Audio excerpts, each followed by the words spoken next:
오늘 우리에게 주시는 하나님의 말씀은 에베소서 1장 15절에서 23절까지 말씀입니다. 신약성경 310페이지 전후로 있습니다. 에베소서 1장 15절에서 23절까지의 말씀을 저와 여러분이 한 목소리로 합독하시겠습니다. 이로 말미암아 주 예수 안에서 너희 믿음과 모든 성도를 향한 사랑을 나도 듣고 내가 기도할 때 기억하며 너희로 말미암아 감사하기를 그치지 아니하고 우리 주 예수 그리스도의 하나님 영광의 아버지께서 지혜와 계시의 영을 너희에게 주사 하나님을 알게 하시고 너희 마음의 눈을 밝히사 그의 부르심의 소망이 무엇이며 성도 안에서 그 기업의 영광이 풍성함이 무엇이며 그의 힘의 위력으로 역사하심을 따라 믿는 우리에게 베푸신 능력의 지극히 크심이 어떠한 것을 너희로 알게 하시기를 구하노라. 그의 능력이 그리스도 안에서 역사하사 죽은 자들 가운데서 다시 살아나시고 하늘에서 자기의 오른편에 앉히사 모든 통치와 권세와 능력과 주권과 이 세상뿐 아니라 오는 세상에 일컫는 모든 이름 위에 뛰어나게 하시고 또 만물을 그의 발 아래에 복종하게 하시고 그를 만물 위에 교회의 머리로 삼으셨느니라. 교회는 그의 몸이니 만물 안에서 만물을 충만하게 하시는 이의 충만함이니라. 아멘. 오늘 함께 읽은 본문의 말씀으로 진실한 사랑의 기도라는 제목으로 말씀 전하도록 하겠습니다. 작년에 성만교회가 청빙의 과정을 한 해 내내 거쳤습니다. 어떤 담임 목사를 꿈꾸고 기도하고 소원하셨습니까? 여기 서 있는 이 사람입니까? 참 질문이 짓궂어요, 그죠? 예. 제가 여러분이 그렇게 원하시고 바라던 모델이었는지 아닌지 모르겠습니다. 아니면 기대가 빗나가서 실망하고 앉아 계실 수도 있겠다는 생각이 듭니다. 궁금할 때가 많아요. 그래서 목양실에서 이렇게 설교 준비를 하면서 어떤 목사를 꿈꾸고 기다리셨을까? 제가 그 모습에 맞는 모습일까가 궁금할 때가 있고요. 요즘 이렇게 목장 탐방도 이렇게 기회가 될 때마다 가려고 하는데 가서 뵐 때 좀 궁금하기는 해요. 누구 찍으셨어요? 이런 거 묻고 싶어요. 근데 뭐 물어볼 수가 없습니다. 왜요? 여쭤봐서 뭐 원하는 목사상이 이렇습니다라는 이야기를 들어도요. 제가 그런 모습에 맞춰드릴 자신이 있을까요? 없을까요? 없어요. 제가 생긴 대로 살아야지 어떻게 하겠습니까? 궁금하기는 해요. 여러분이 어떤 목사를 기다리셨고 원하셨는지 궁금하긴 한데 제가 그 모습을 맞출 수 있을까 생각을 해보면 그렇지 못하겠다. 주제 파악이 좀 되는 거죠. 여러분이 원하는 목사의 모습이나 능력을 제가 안다고 해도 그 모습들을 제가 맞출 그런 능력이 되지 못하는 것을 깨닫습니다. 어떤 분들은 그러실 것 같아요. 좀 목사님이 이렇게 활기 넘치게 웅변 스타일로 설교를 하시면 좋겠다. 해볼까 싶어서 거울 보고 막 이렇게 자세도 연습해 봤는데 안 되더라고요. 생긴 대로 살아야지 어떡하겠어요. 그냥 주시는 은혜를 따라 말씀을 전하는데 제 나름대로는 좀 스타일을 바꿔볼까? 어떻게 하면 성도들의 마음에 들 수 있을까? 고민이 되다가 하나님이 또 저한테 주시는 음성은 생긴 대로 살아라. 하나님이 주시는 대로 또 감동을 전하라는 음성을 듣습니다. 어떤 분들은 상담이나 돌봄의 은사가 탁월하신 목사님이 좀 오시면 좋겠다. 그렇게 좀 능력을 발휘하시면 좋겠다. 기대하실 수도 있습니다. 외모를 보실 수도 있다는 생각이 들어요. 마음에 드십니까? 아이고 참, 이거 왜 물어본지 모르겠어요. 근데 그렇게요. 이렇게 사람의 외모를 보고 따지고 하는 분들에게는 제 외모가 좀 모자랄 수도 있겠다 하는 생각이 들고요. 거울을 볼 때마다 제가 보면서 아쉬운 건 머리숱이 좀 더 많았으면 좋겠는데 이게 없어서 좀 아쉽다는 생각이 들곤 합니다. 근데 뭐 외모를 보거나 스펙을 따지거나 하면서 우리 교회 목사님이 이랬으면 좋겠다 하는 이상을 가지실 수 있습니다. 여러 요구 조건과 또 기준이 있으실 텐데 맞지 않다면 용서하시기를 바랍니다. 아쉬우시겠지만 그래도 은혜가 충만하면 넘어갈 수 있을 줄로 믿습니다. 은혜가 충만하신 것 같아요.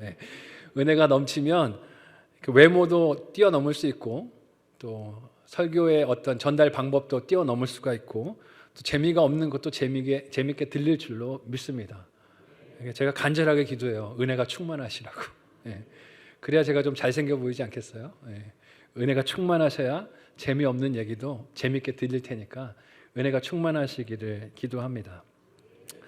성만교회 지원하기 전에 다른 교회들의 담임 목사 청빙 광고를 제가 많이 봤을까요? 안 봤을까요?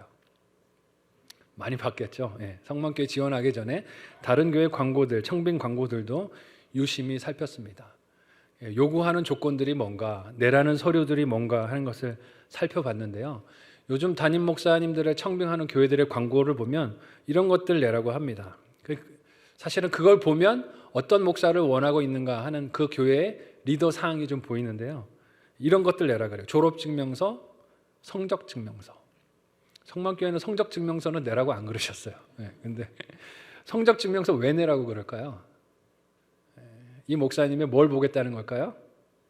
학력과 공부하는 실력을 좀 보자, 뭐 이런 거 아니겠습니까?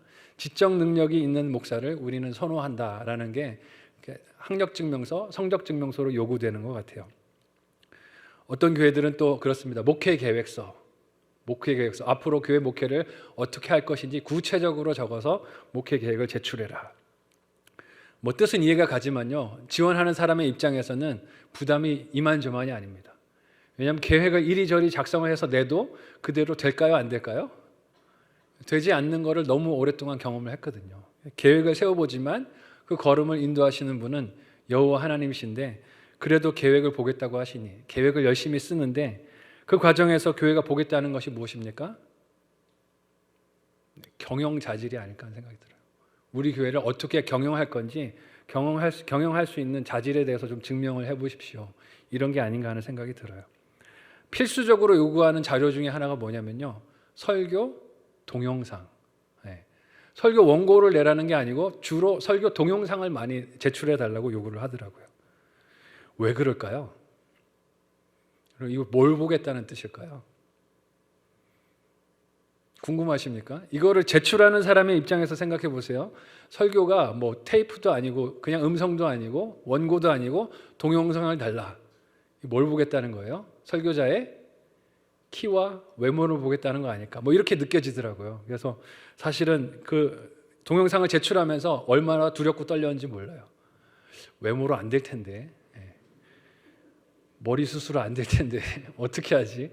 이것 때문에 탈락하면 억울할 텐데. 그리고 영상을 냈어요. 지금 이게 설교하고 있는 게 기적인 줄로 믿습니다. 하나님이 성만교회 성도들 그 눈을 가려주셨나 봐요. 잘생기게 보이게 해주셨는지 어쨌든 은혜로 이 자리에서 설교하는데, 참 아쉽지만 이렇게 한국의 교회들이 목회자들을 청빙하면서 요구하는 것들을 보면 리더의 어떤 모습을 보기 원하는가 하는 그 상이, 가치관이 보이는 것 같아서 안타까울 때가 많습니다. 근데 여러분, 정말 그런 자료들이나 제출하는 서류들이 교회에 필요한 지도자의 자질을 보여줄 수 있을까요? 아마 성만교회도 고민 많이 하셨을 것 같아요. 이런 자료들을 내달라고 하시면서도 여기서 우리가 어떻게 분별을 해야 될까, 기도를 많이 하셨다는 게 제가 느껴집니다. 분별하기가 쉽지 않다는 거죠. 그만큼 고르고 또 고르려고 해도 정말 좋은 리더가 누구인지 찾아보기가 어려운 시대입니다. 오늘 우리가 읽은 에베소서 1장 15절에서 23절까지의 말씀을 통해서 우리는 정말 좋은 리더가 어떤 리더인가 하는 것을 살펴보려고 합니다.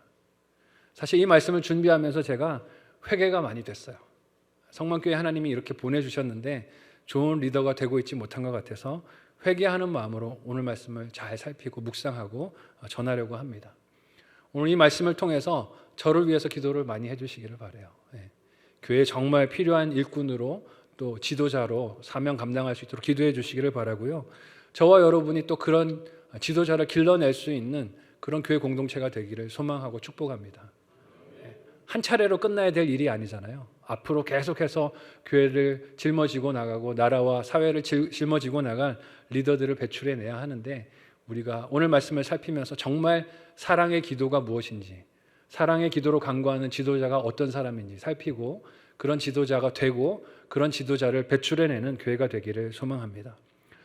바울은 에베소 교회 성도들을 향해서 무엇을 간구하고 사랑으로 기도합니까? 첫 번째로는요, 하나님 알기를 간구하는 것을 봅니다. 무엇을 알기를 간구했다고요? 하나님 알기를 간구하고 기도합니다.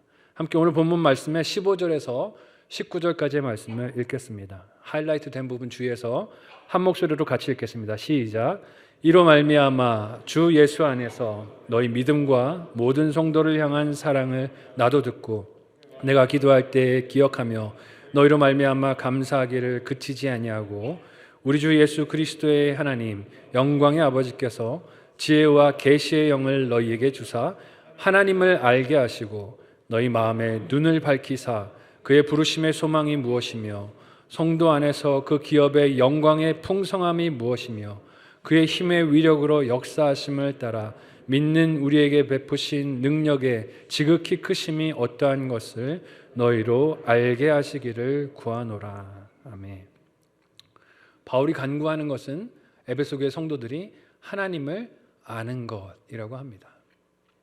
지난주 우리 말씀을 통해서 살폈지만 우리가 성도라고 불리는 것은 사람의 수고와 노력이 기여한 바가 하나도 있습니까? 없습니까? 없습니다. 정말 1도 없습니다.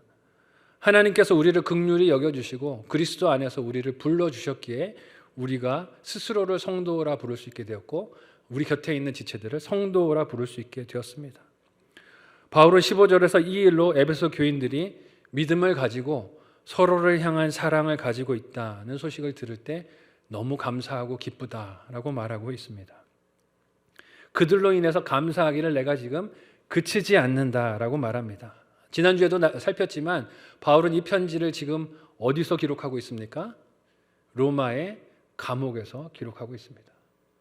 외적인 환경만 살피면 상황만 따지면 지금 감사할 수 있는 조건이 있습니까? 없습니까? 없습니다. 복음을 증거했는데 돌아온 것은 갇혀있는 상황입니다. 그런데도 바울이 지금 나는 감사합니다. 이 감사가 그치지 않습니다 라고 말합니다. 이유가 무엇입니까? 성도들이 믿음을 갖고 있다는 소식을 들었고 서로 사랑한다는 소식이 들리니 나는 비록 여기 갇혀 있어도 감사가 그치지 않습니다 라고 말합니다. 비록 나는 오늘 지금 여기서 고난과 어려움을 당하고 있지만 그래도 거기서 억누를 수 없는 기쁨이 자신에게 있다는 것입니다. 그런 사람이 성도라는 것을 사도 바울이 우리에게 보여주고 있습니다. 땅에서 살아가고 있고 감옥에 갇혀 있지만 실상 바울이 있는 곳이 어디라는 것을 보여줍니까? 한번 따라해 볼까요? 하나님 나라. 믿으시기를 바랍니다. 감옥에 갇혀 있지만 자신이 지금 있는 곳이 하나님 나라라는 거예요. 그래서 성도들이 서로 믿음을 가지고 있고 서로 사랑으로 하나 되고 있다는 소식 때문에 내가 너무 기쁘다라고 말하고 있습니다.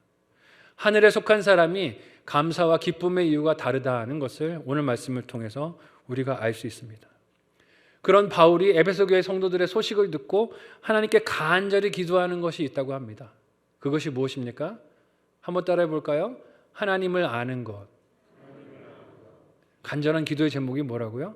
하나님을 아는 것. 하나님을 알기를 원합니다. 그것이 나의 기도 제목입니다 라고 말합니다. 왜 이렇게 기도할까요? 이 하나님을 아는 것이 하나님의 은혜 아니면 불가능하기 때문에 그렇습니다. 기도해야 하는 일이라서 그래요. 노력이나 연구로 되는 일이 아닌 것입니다. 성경을 열심히 공부한다고 혹은 통독을 수백 번 수천 번 한다고 큐티를 오늘 저녁에 큐티 세미나도 하겠지만 큐티를 열심히 한다고 하나님을 자동으로 알게 되는 것이 아닙니다. 하나님이 먼저 자신을 우리에게 알려주시고 보여주셔야 그 하나님을 알 수 있는 줄로 믿으시기를 바랍니다. 그래서 사도 바울이 간절히 기도하는 거예요. 하나님 알게 해주시기를 간절히 기도합니다. 에베소 성도들이 그 하나님을 알도록 하나님께 지혜와 계시의 영을 간구합니다. 하나님께서 지혜와 계시의 영을 사랑하는 에베소 교회 성도들에게 허락해 주셔서 그들이 고난 중에서도 하나님을 알게 해 주십시오라고 기도합니다.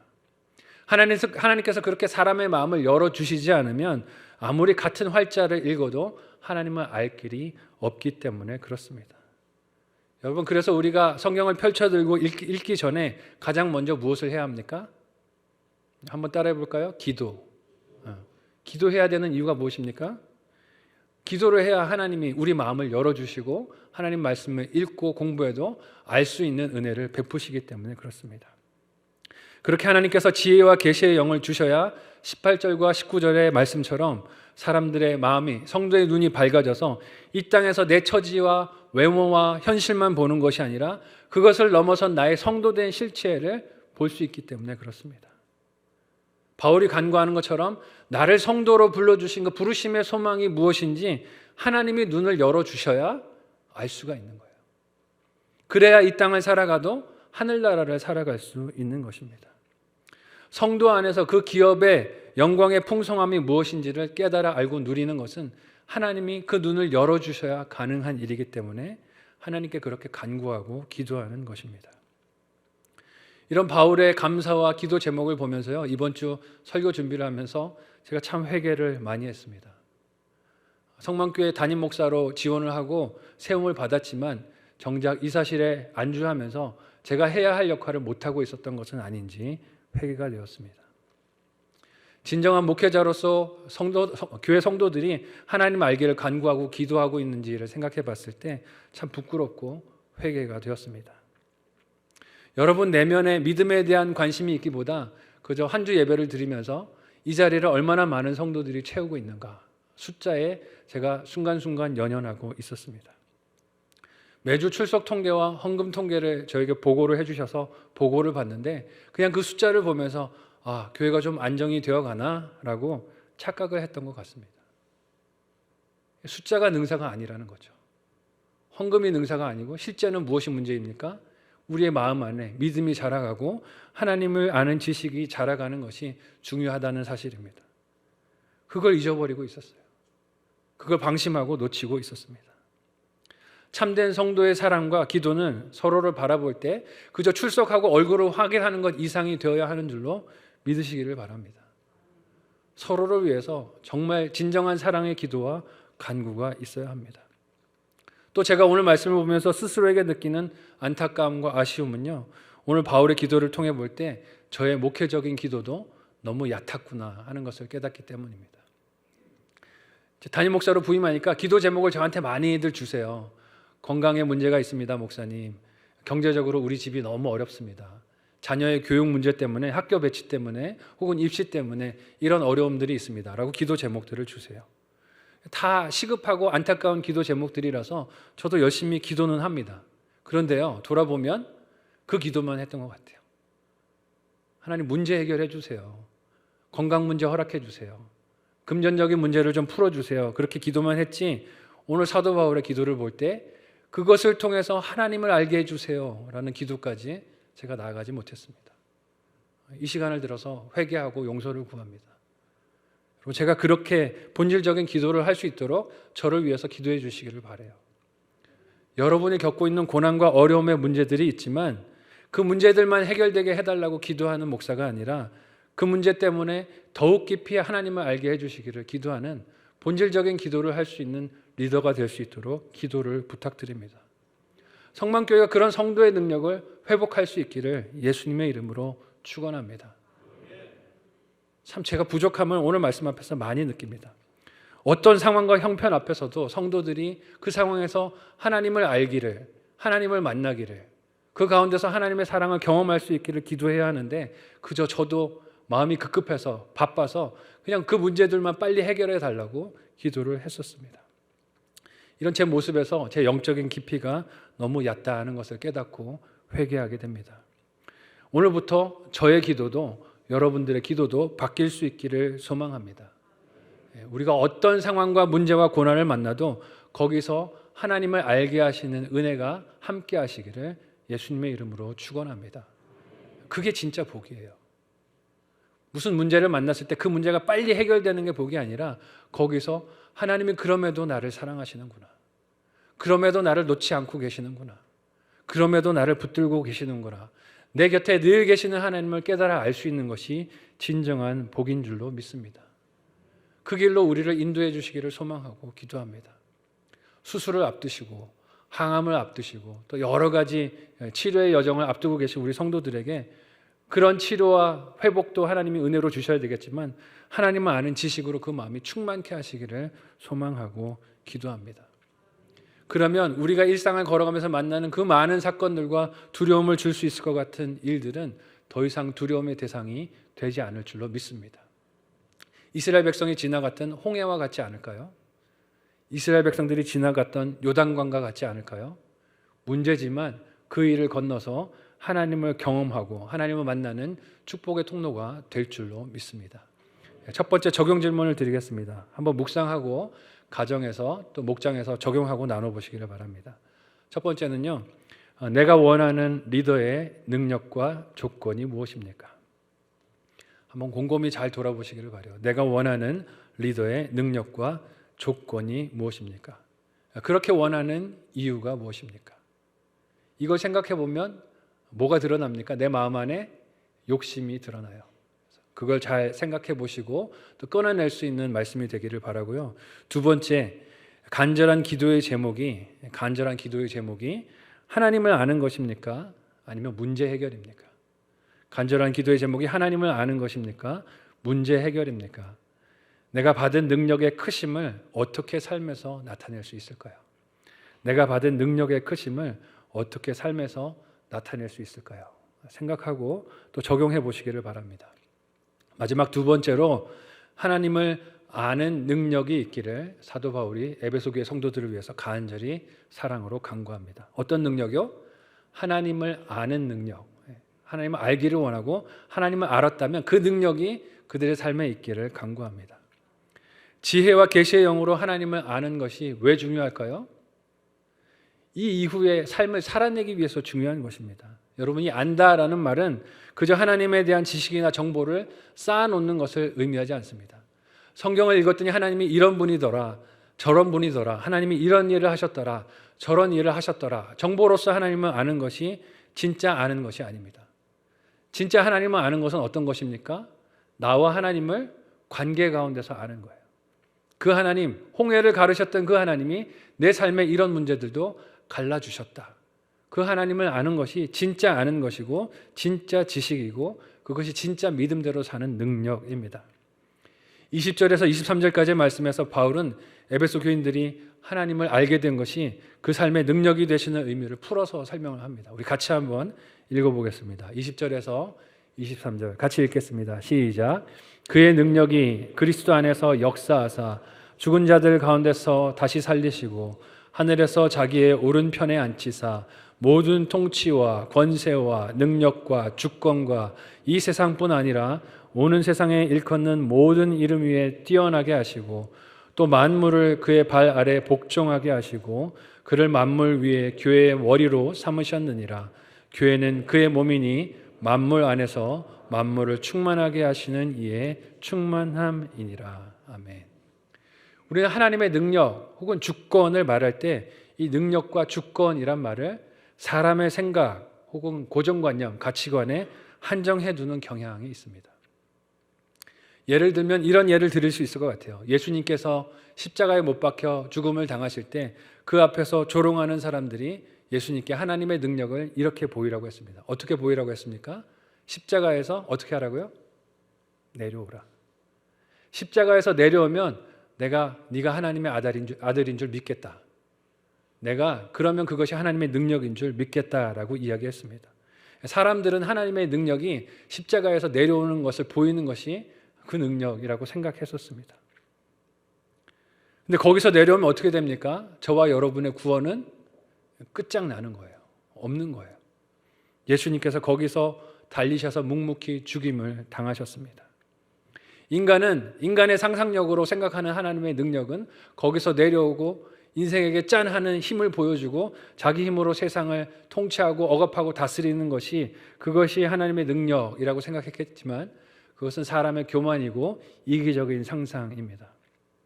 바울은 하나님의 능력을 어떻게 깨닫고 오늘 본문에서 이야기합니까? 그리스도 안에서 역사하사 죽은 자들 가운데서 다시 살리시고 하늘에서 하나님 오른편에 앉히신 것이 하나님의 능력이라고 고백합니다. 뭐가 능력이라고? 예수님께서 죽으신 것. 믿으시기를 바랍니다. 예수님께서 십자가에서 돌아가신 것이 하나님의 능력이라고 하십니다. 사람들은 죽지 않는 것이 능력이라고 생각하지만 바울은 예수님께서 십자가에서 죽으시고 우리를 위하여 부활하시고 하나님의 보좌 우편에 앉으셔서 성도들에게 이 땅을 살아가지만 하늘을 속해서 살아가는 것이 어떤 것인지를 보여주시는 것이 하나님의 능력인 것을 분별했습니다. 저와 여러분에게 이 분별, 능력이 있기를 예수님의 이름으로 축원합니다. 우리가 이 땅을 살아가고 있지만 하늘에 속해서 살아가고 있다는 것을 우리가 예수님을 통해서 확인하고 확증받는 것입니다.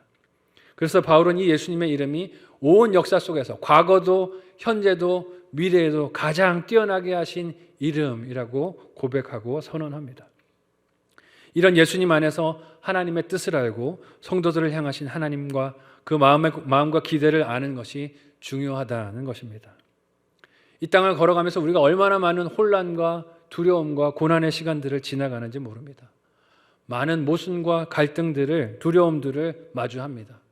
그것을 물리칠 수 있는 능력은 이 하나님의 이름을 알고 하나님을 알고 하나님을 아는 능력이 우리 삶에 있는 길밖에 없다는 것을 믿어야 합니다.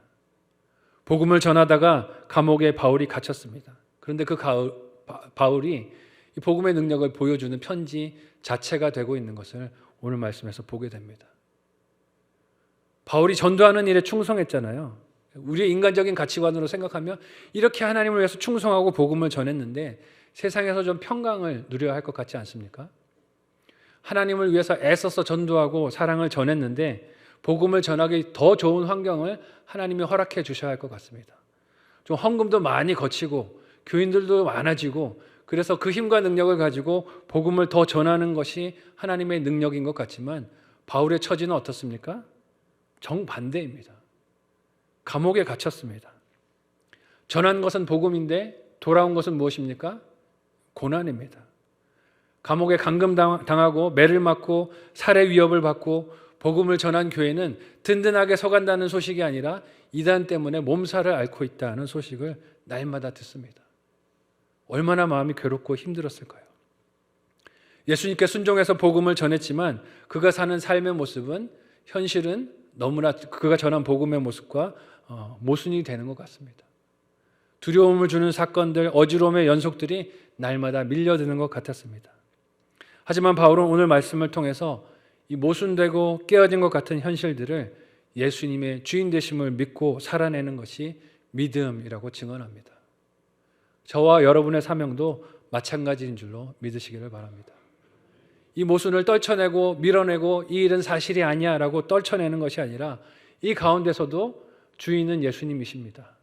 교회의 주인은 예수님 되십니다 라고 신앙 고백하고 살아내는 것이 승리하는 것입니다. 예수님의 주인 되심을 바라보고 그 주권 아래서 사람들이 서로 하나 되는 것, 갈라지지 않고 하나 되는 것이 예수님의 주인 되심을 인정하는 것입니다. 예수님이 교회의 머리가 되신다는 뜻은 그 안에 유대인이든지 헬라인이든지 부자든지 가난한 자든지 노인이든지 젊은이든지 목사이든지 평신도든지 종이든지 자유자이든지 서로를 향한 차별이나 구별이 없이 예수님의 통치를 받아서 하나 된다는 것을 의미합니다. 우리 안에 차별이 있었다면 회개하시기를 바랍니다. 좋아하는 사람이 있었고 싫어하는 사람들이 따로 구분되어 있었다면 회개해야 합니다. 왜 그렇습니까? 주인이 예수님이 아니라 누구기 때문에 그래요? 나이기 때문에 좋고 싫은 것이 있는 것입니다. 주인이 나이니까 마음에 들고 마음에 들지 않는 사람이 있는 것입니다. 정말 예수님이 주인이시라면 이 안에서 누가 내가 마음에 드는 사람이든지 아니든지 간에 상관없이 서로를 향한 찬양과 감사가 있어야 할 줄로 믿습니다. 예수님의 이런 통치에 복종하고 따른다는 것은 내가 스스로 남보다 낫다고 여기며 교만할 수 있는 이유들을 다 내려놓는 것입니다. 또한 반대로 스스로를 하찮게 여기면서 낙심에 빠지는 이유들도 모두 내려놓을 수 있는 것이 자기를 부인한다는 의미입니다.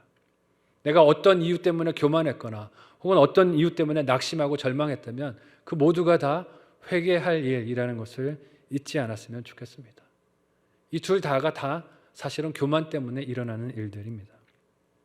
뿐만 아니라 지체들 사이에서 다른 의견, 다툼 혹은 갈등의 문제가 있었을 때라도 우리는 그것을 내 생각과 기준으로 상대방에게 그러니까 따져봤을 때 네가 잘못했으니까 용서를 구해 사과해라고 말할 것이 아니라 예수님의 그 머리 되심, 예수님이 교회의 머리 되심을 바라보고 서로 용서와 화해와 용납을 할 수 있어야 할 줄로 믿습니다.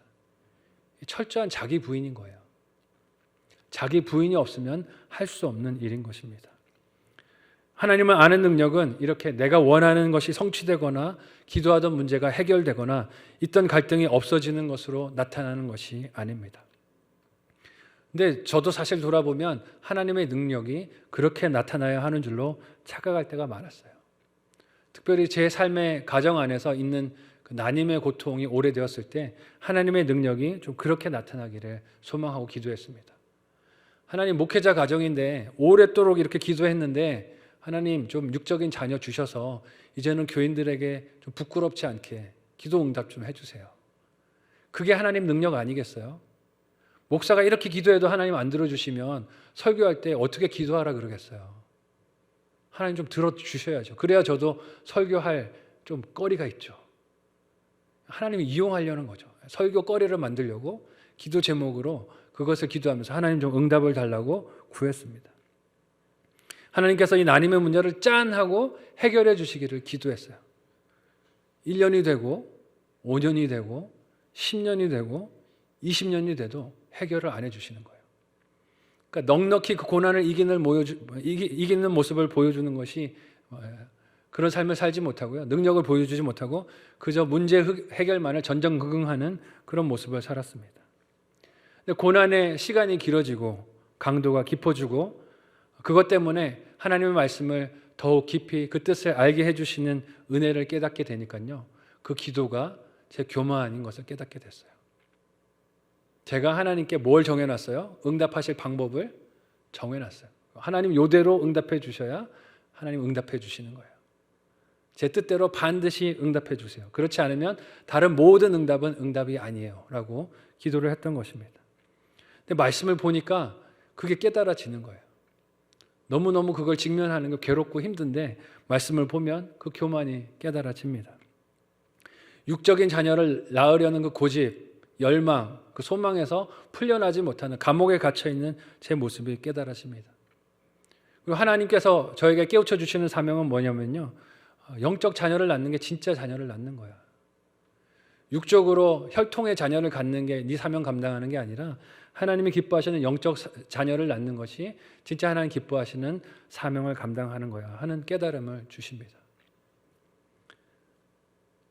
그렇게 깨달음을 주시니까 제가 그토록 두려워하고 무서워했던 자녀 없음이 도망가고 회피해야 할 문제가 아니고 이게 사명이 될 수 있구나.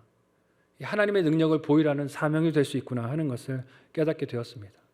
그래서 끌어안고 하나님의 일하심을 기대하며 기도하게 되었습니다. 비록 다 이해가 가지 않았지만 그런 이해가 가지 않는 내 모습과 현실이었지만 여기서도 나를 다스리고 지키시는 예수님의 주권, 사랑하시는 손길을 믿음으로 보니 지나갈 수 있는 여정으로 보이게 되었습니다. 그것이 하나님의 능력인 줄로 믿습니다. 그래서 결단을 하고 입양을 했습니다. 하나님이 저희 가정에 귀한 딸을 이렇게 마음으로 가슴으로 낳도록 은혜를 베풀어 주셨습니다.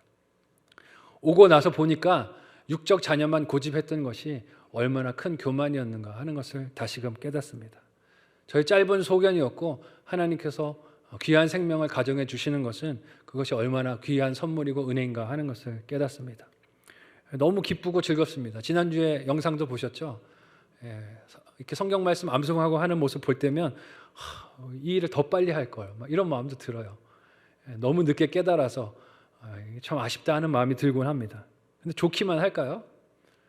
올해가 4살이 됐는데요. 이제 말을 잘하다 보니까 미운 말도 미운 짓도 점점 하기 시작합니다. 지난주에도 나눴지만 아침에 눈 뜨자마자 밥을 먹어야 되는데 뭐 달라 그래요? 초콜릿 달라 그래요. 단 거 달라고. 그리고 주지 않으면 울고 떼쓰고 난리를 칩니다. 아침에는 아빠 좋아를 부르짖다가 저녁에 퇴근하고 아빠가 오면 아빠 싫어를 외치면서 도망을 가기도 합니다. 저를 들었다 놨다 해요, 딸이. 너무 좋았는데 이게 이제 정말 이러려고 자녀를 키우나 보다. 마음을 아프려고 또 자녀를 키우게 되나 보다 하는 경고를 받게 됩니다. 제가 이전에 사역했던 교회에서 부모님들이 그런 얘기들을 많이 하시더라고요. 자식은 배신당하려고 키운다. 키우다가 얼마나 배신당하는 순간순간이 많은지 모른다라고 얘기하시는데 그때는 이게 잘 안 들리더라고요. 근데 딸이 아빠 싫어, 미워, 절로 가 그러니까 벌써 그게 깨달아지려고 그래요. 야, 섭섭하다. 근데 어떻습니까? 그런 과정들을 통해서도 그러나 감사하고 기뻐하고 하나님이 주신 은혜를 선포하는 것이 능력인 줄로 믿습니다. 목장을 탐방하다 보면요, 자녀들을 위해서 그렇게 눈물로 기도하는 부모님들이 많은 것을 봅니다. 어릴 때는 교회에 잘 출석했는데 머리가 크더니 중학생이 되더니 고등학생이 되더니 대학을 가더니 교회를 나오지 않습니다. 하나님을 믿지 않습니다. 내 마음대로 되지 않아서 정말 애통하고 기도할 수밖에 없습니다. 그런 가정들의 기도 제목을 붙들고 같이 기도할 때면 제가 깨닫는 바가 있습니다. 그게 뭘까요? 육적으로 낳았다고 영적으로 낳는 게 다 아니라는 거죠. 영적으로 자녀를 낳기 위해서 부모들이 눈물로 씨를 뿌리고 오늘 기도할 수밖에 없다는 것입니다. 믿음으로 걸어가는 길을 자녀들에게 보여주어야 한다는 것입니다. 오늘이 되지 않을 수 있습니다. 당장 내 생이 되지 않을 수 있어도 믿음으로 눈물로 그렇게 씨를 뿌리면 하나님께서 기쁨으로 거두게 할 날을 허락해 주실 줄로 믿습니다. 부모가 고통과 고난과 어려움의 시간에서도 기도하면서 말씀을 보면서 이 땅이 아니라 하늘에 속해서 살아가는 그 모습을 보여주면 자녀들이 그 모습에 언젠가 감동하고 주님 품으로 돌아올 날이 있을 줄로 믿습니다.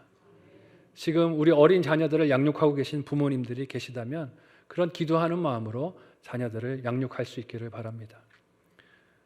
저도 딸을 바라보면서 기도하면서 이렇게 또 돌보려고 양육하려고 애를 쓰는데요. 정말 어떤 미래가 이 딸 인생 앞에 펼쳐질까 기대도 되지만 걱정하는 마음도 됩니다. 걱정하는 마음이 들 때 아내가 딸과 더불어서 큐티책을 펼쳐놓고 하나님이 오늘 뭐라고 말씀하셨어? 하나님이 오늘 너한테 어떤 일을 기뻐하시지 않는다고 가르쳐 주셨어? 하나님이 어떤 일을 싫어한다고 말씀하셨어? 하는 것을 나누는 모습을 볼 때면 그래도 소망을 봅니다. 말씀을 가르치고 함께 듣고 소통하고 기도할 때 분명히 우리 자녀들이 영적 후사들로 태어나고 자라가는 은혜가 있을 줄로 믿습니다. 이렇게 큰 감격과 은혜를 우리가 은혜 가운데, 말씀 가운데, 기도 가운데 그렇게 누릴 수 있기를 예수님의 이름으로 축원합니다. 마지막 적용 질문 드리겠습니다. 한번 묵상하고 가정과 목장에서 적용하고 나눠보시기를 바랍니다. 교회의 머리 되신 예수님께 복종합니까? 교회의 머리 되신 예수님께 복종합니까? 그 증거로 회복해야 할 관계가 무엇입니까? 그 증거로 회복해야 할 관계가 무엇입니까? 가정에서 자녀들과의 관계가 될 수도 있고요. 부모님과의 관계가 될 수도 있고 혹은 교회 안에서 내가 마음에 짐이 되었고 다툼이 되었고 갈라섬이 되었던 교우들이 될 수도 있습니다. 오늘 이 말씀이 또 하나님의 도전이 되셔서 적용할 수 있는 한 주가 되기를 바랍니다. 두 번째 적용 질문은요. 하나님 아는 능력으로 다스려야 할 환경, 걱정, 염려가 무엇입니까? 하나님을 아는 능력으로 다스려야 할 환경, 걱정, 염려가 무엇입니까? 어떻게 그 다스리심을 내 삶에서 나타낼 수 있겠습니까? 어떻게 주님의 그 다스리심을 내 삶에서 나타낼 수 있겠습니까? 한번 생각하고 또 적용하는 한 주가 되시기를 바랍니다. 오늘 본문에서 우리는 바울이 감옥에 갇혔어도 간절히 소망했던 에베소 교회 성도들을 향한 사랑의 기도 간구를 살폈습니다. 어떤 기도를 했습니까? 에베소 교회 성도들이 하나님 알기를 기도했습니다. 어떤 고난이 있어도 그 속에서 하나님 알기를 간절히 간구하고 기도했습니다. 그리고 그 하나님을 아는 지식이 삶의 능력이 돼서 예수님의 통치를 잘 받고 교회를 아름답게 이루기를 간구하고 기도했습니다. 자기 자신은 로마의 감옥에 갇혀 있었어도 누리고 있는 기쁨과 감사가 있었던 것을 편지로 간증을 했습니다. 왜냐하면 에베소 교회 성도들도 같은 기쁨과 감사와 간증이 있기를 소망했기 때문입니다. 이 편지가 저와 여러분에게도 사랑으로 들리는 하나님의 은혜가 있기를 소망합니다. 우리도 이 땅을 이런 감사와 은혜로 기쁨으로 살아낼 수 있기를 바랍니다. 이 말씀을 전하면서 제가 이런 리더가 되어야 함을 깨닫습니다. 저를 위해서 기도해 주시기를 바라요. 성도들이 기도 제목을 내어주실 때 이 일을 통해서 하나님을 알게 해 주십시오 라고 기도하는 바울과 같은 리더가 될 수 있도록 기도해 주십시오. 그리고 저와 여러분이 그런 리더들이 될 수 있기를 바랍니다. 가정에서 사랑하는 자녀들에게 그런 부모님들이 되시기를 바라고요. 목장의 식구들에게 그런 목자들이 되시기를 바랍니다. 그저 삶의 문제를 가지고 어렵다고 호소하는 목장 식구들의 제목을 듣고 그것을 해결해 주려고 전전긍긍하는 것이 아니라 그 너머로 하나님 알게 해주시기를 간구하고 기도하고 그것을 알 수 있도록 곁에서 같이 말씀을 읽고 기도하고 도와주는 목자들, 직분자들이 될 수 있기를 소망합니다. 그런 리더들을 길러내고 양육하는 사명을 감당하는 성만교회가 되기를 소망합니다. 이 시대에 다음 시대를 짊어지고 책임질 리더가 없다고 손가락질만 하고 비판만 할 일이 아닙니다. 사실은 이 문제 앞에서 우리가 무엇을 해야 합니까? 한번 따라해 볼까요? 회개해야 합니다. 다음 세대의 리더가 없다는 것을 한탄하고 손가락질 할 일이 아니라 그런 리더를 길러내지 못한 지금 이 세대 우리의 모습, 우리의 투자했던 시간과 돈들을 바라보면서 회개해야 합니다. 지금이라도 늦지 않은 줄로 믿습니다. 성만교회 다음 세대를 위해서 또 한국교회 다음 세대를 위해서 지금이라도 눈물로 씨를 뿌리고 심는 적용을 할 수 있기를 원합니다. 그래서 성도들의 본질적인 필요를 바라보고 기도하고 목양할 수 있는 목회자들을, 교회 지도자들을, 일꾼들을 또 하나님께서 세우시는 직분자들을 그렇게 세워나가야 합니다. 우리가 그런 리더를 그리워하고 양육하고 길러내며 위하여 기도하는 영적 분별이 있어야 합니다. 여러분, 오늘 우리는 온통 망가지고 깨어진 것 같은 현실만 바라보게 하는 세상을 살아갑니다. 그래서 세상이 우리에게 손가락질하면서 말합니다. 예수님 믿어서 된 게 뭐가 있어? 예수님 믿어서 네 삶에 풀린 것이 무엇이 있어? 경제적으로 하나님이 너한테 준 것이 무엇이 있어? 하면서 세상은 우리에게 현실만 바라보게 합니다. 하지만 성경은 무엇을 보라고 말합니까? 이 현실 너머에서 우리를 붙들고 계시는 하나님을 보라고 합니다. 우리가 하늘에 속해 있는 우리의 신분을, 소속을 보라고 합니다. 예수 그리스도의 다스리심을 보라고 합니다. 그것을 보고 그 다스리심에 순종하며 좋은 열매를 맺는 저와 여러분 모두가 되시기를 예수님의 이름으로 간절히 축원합니다. 아멘. 기도하겠습니다. 함께 기도할 때 하나님, 오늘 우리가 진정한 사랑의 기도를 서로를 위해 할 수 있게 도와주옵소서. 많은 고난과 문제 앞에서 성도들을 위해 함께 기도할 때 문제 해결만이 아니라 그 일로 하나님 알게 되기를, 하나님 아는 능력이 충만하기를 기도하는 진정한 사랑의 기도라는 성만교회가 되게 도와달라고, 그런 리더들이 세워지게 해달라고 합심해서 함께 기도하겠습니다. 하나님 은혜를 감사합니다. 오늘 말씀을 통해서 정말 우리가 사랑으로 할 수 있는, 해야 하는 기도가 무엇인지를 알게 하여 주십니다. 하나님, 사랑으로 기도하는 우리가 되기를 원합니다. 그저 문제 해결만을 바라보고 기도하는 인생이 아니라 그 너머로 사랑하는 성도들이 하나님 알게 되기를, 하나님 아는 능력이 충만하기를 기도하는 우리 본질적인 기도와 본질적인 사랑을 하는 성만교회가 되도록 인도하여 주옵소서. 이 땅에 너무나도 전진과 같은 하루하루를 살아가며 우리의 시선을 자극하고 유혹하는 많은 하나님 매체들 앞에서 우리의 시선이 낙심과 교만을 오갈 때가 많이 있지만 우리를 인도하여 주셔서 하나님 나라의 소망을 두고 오늘 이 삶을 승리하게 하여 주시고 천국 소망으로 서로를 위로하고 격려하며 하나님을 아는 지식과 그 능력 안에서 오늘 주신 삶을 능력 있게 살아가는 하나님의 자녀들 다 될 수 있도록 은혜 더하여 주시옵소서. 감사하고 축복하며 예수님의 이름으로 기도하옵나이다. 아멘. 하나님, 하나님을 아는 지식이 우리 안에 충만하기를 원합니다. 정보로 아는 하나님이 아니라 우리의 삶의 고난과 어려움과 괴로움 가운데서도 우리를 붙드시는 그 하나님을 관계로, 말씀의 능력으로, 또 성령 하나님의 인도하심으로 아는 우리가 되게 도와주옵소서. 그래서 우리가 서로를 위하여 기도할 때도 진정한 사랑으로 기도하고 간구하게 하여 주시고, 모든 고난과 괴로움에서도 하나님을 알게 하시고 그 하나님을 아는 능력이 풍성하게 하시는 하나님의 은혜를 간구하는 진실한 기도의 주인공들 다 되게 인도하여 주옵소서. 그런 리더들이 되게 하여 주시고 그런 가정의 가장들이 될 수 있도록, 교회의 리더들이 될 수 있도록 은혜를 허락하여 주옵소서. 예물 드려오니 하나님 기쁨으로 연락하여 주옵소서. 예수님의 이름으로 간절히 기도하옵나이다. 아멘.